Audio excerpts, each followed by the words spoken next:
जनपद बिजनौर के नेहटौर पहुंचे अखिलेश यादव ने भारतीय जनता पार्टी पर जमकर निशाना साधा।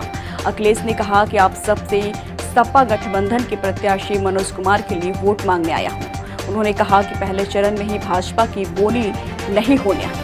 2022 में जनता का भरपूर समर्थन उन्होंने कहा कि हमें मिला था। बिजनौर से भी उन्होंने कहा कि हमें जीते थे, लेकिन यहाँ हमें हरा दिया गया। कहीं भगवान लिख देना, कहीं रहमान लिख देना।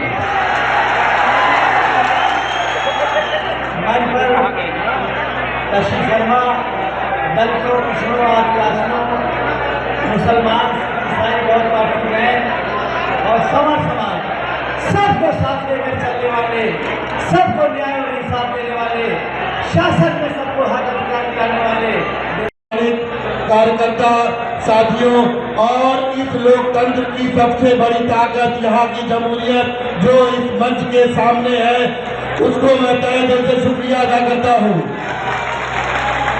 आज मैं कोई भाषण देने नहीं आया हूँ, यह कोई चुनावी भाषण नहीं है। वर्ष 2024 का चुनाव भारत के संविधान को मानने वाले और भारत के संविधान का विरोध करने वाले लोगों के बीच में सीधा मुकाबला है। इंडिया गठबंधन जो हमारा भारत का संविधान को मानता है, उसकी रूह को समझता है, भाईचारे को समझता है, अमन चैन को समझता है, आज कुछ फासिस्ट शक्तियां उसको नष्ट करने पे लगी हुई है। हम लोगों को 2024 में उसको मुंहतोड़ जवाब देना है, नहीं तो यह मुल्क बर्बाद होने की कगार पे है। आज 19 अप्रैल 2024 को जुमे के दिन में पहला चरण में ये चुनाव रखा गया है और पहला चरण से ही इन फासिस्ट शक्तियों का तबाही हम लोग शुरू कर देंगे और ज्यादा से ज्यादा वोट आप इंडिया गठबंधन को करिए, इस भाव से करिए कि हो सकता है कि इस मुल्क का यह लोकतांत्रिक चुनाव संसदीय प्रणाली का आखिरी चुनाव हो। और दूसरी बात, चूंकि कम शब्दों में अपनी बात कहने का आदेश हुआ है, यहाँ नेहटौर की धरती पर 2 बच्चों का नुकसान हुआ था सीए एनआरसी के मामले में, तो मैं आप लोगों के बीच में ये वादा करता हूँ और ये अपील भी करता हूँ कि मैं अपनी अदालत सेवा की छोड़कर जनता की अदालत में आया हूँ और आप लोगों से अपने लिए न्याय मांगता हूँ। हम लोग मजलूम समाज के लोग हैं। पीडीए जिसका कॉन्सेप्ट है, मान्यवर कांसी राम साहब ने भी DS4 का गठन किया था, ठीक उसी प्रकार से हमारे आदरणीय राष्ट्रीय अध्यक्ष जी ने पीडीए का गठन किया है और इस मुल्क में जो मजलूम है, बहिष्कृत है, पीड़ित है, उन सभी को ले चलने का अपना सिद्धांत बनाया है और भारत की असली अक़लियत के लिए आवाज उठाने का काम किया है।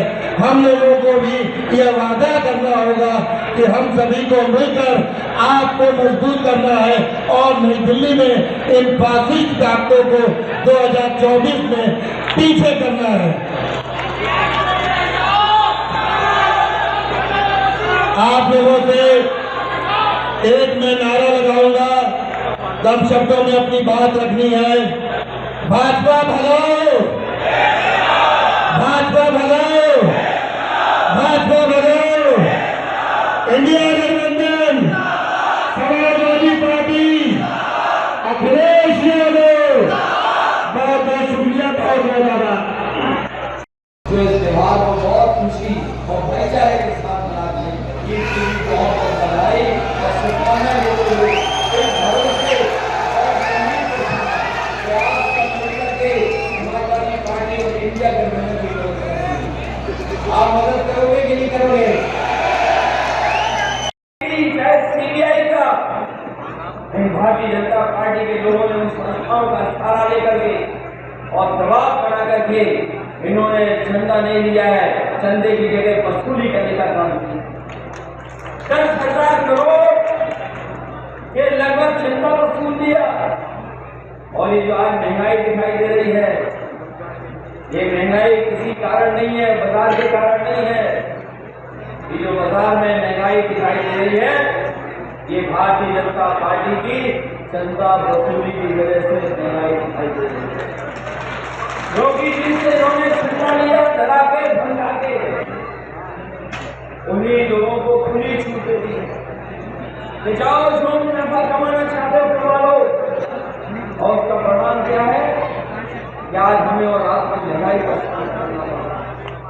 ये वो लोग हैं जिन्हें कानून से लेकर के किसी की चिंता नहीं है, संविधान की चिंता नहीं। और इनकी सरकार में आपने देखा होगा केवल उद्योगपति नहीं, जो इन पार्टी के इनके खिलाफ अगर कोई खड़ा हो गया है, कोई आवाज उठाया है, उसके खिलाफ उन्होंने सीधी कार्रवाई की। चाहे किसी दल का बना रहा हो, अगर बीजेपी के सामने खड़ा है तो उसके नेता को झूठा फंसाने का काम किया। आप जानते होंगे पूरे प्रदेश में अगर सबसे ज्यादा झूठे मुकदमे किसी पार्टी के ऊपर लगे हैं तो केवल समाजवादी पार्टी है, जो चल रही है, जिसके ऊपर हमारे मोहम्मद आजम साहब हो, उनका परिवार हो, चाहे हमारा विधायक कानपुर इरफान हो, और चाहे और हमारी पार्टी के नेता, उनको झूठा फंसा करके जेल में भेजेगा। कोई एक तो नहीं भेजे गए। अगर आप सूची निकाल करके देखोगे तो न जाने कितने विधायकों के खिलाफ इस सरकार ने केवल कार्रवाई नहीं की। अभी हाल ही में आपने चुनाव देखा होगा, जब राज्यसभा का चुनाव आया था, यही भारतीय जनता पार्टी के लोग जिनके पास वोट नहीं था, ये चुनाव में जीत सकते थे, लेकिन इन्होंने विधायकों को लालच देने का काम किया। हमारे ये विधायक बैठे होंगे तो जानते होंगे, गिनती में वो कम थे, लेकिन लालच देकर के हमारा न केवल गठबंधन तोड़ा, बल्कि हमारे विधायकों को भी तोड़ने का काम किया। क्या ये आपको पता है कि हमारे विधायकों को तोड़ा गया, उनको लालच दिया गया?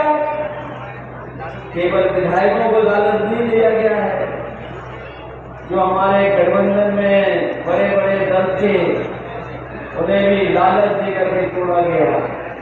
और इसलिए तोड़ा गया क्योंकि वो घबराए हुए थे कि समाजवादी पार्टी और गठबंधन इसका मुकाबला कर लेगा, इसीलिए वो घबराए हुए। और आपने देखा होगा हमारे जो विधायक थे, जो हमारे विधायक छोड़ के चले गए, उन्हें दिल्ली से सिक्योरिटी मिली है, दिल्ली वालों को सिक्योरिटी मिली है, उत्तर प्रदेश से तो मिली है मिली सिक्योरिटी, लेकिन पैकेज में उन्हें दिल्ली से भी सिक्योरिटी मिली है। ये दिल्ली वाली सिक्योरिटी उन्हीं को मिलती है जो बीजेपी के सारे पर काम करते हैं, जो बीजेपी के सारे पर काम करते हैं, उन्हें दिल्ली वालों को सिक्योरिटी मिलती है। हमारे विधायक जो छोड़ के गए, आप पता कर लेना, सबको दिल्ली वाली सिक्योरिटी मिलती है। दिल्ली वाले जो सिक्योरिटी देने में उस्ताद हैं, वो सिक्योरिटी दे रहे हैं, और केवल सिक्योरिटी इसलिए दे रहे हैं जिससे कि वो चुनाव में उससे लाभ ले सके। लेकिन जो माहौल है, जो परिस्थितियां हैं, जो हालात हैं जनता के सामने, उसमें वो टिकने वाले नहीं हैं। इस बार किसान, नौजवान और अंतर जो मुसलमान भाई इस भारतीय जनता पार्टी को निपटाने का काम करेंगे। हमेशा के लिए मैं तो कभी कभी भाषण सुनता हूँ ये कई लोगों को, हमारे गठबंधन का नाम है इंडिया गठबंधन। जो लोग अंग्रेजी जानते होंगे थोड़ी बहुत, वो गठबंधन को जानते होंगे कि गठबंधन का नाम इंडिया गठबंधन है। और ये इंडिया गठबंधन INDIA है। हम और आपको इंडिया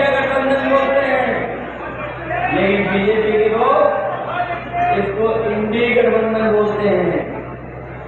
इंडी गठबंधन, सोचो उन्हें अंग्रेजी नहीं पता है, जिन्हें अंग्रेजी नहीं पता हो जानबूझ करके इंडी गठबंधन बोलते हो, वो इसलिए बोल रहे हैं क्योंकि वो इंडिया गठबंधन से घबराए हुए हैं।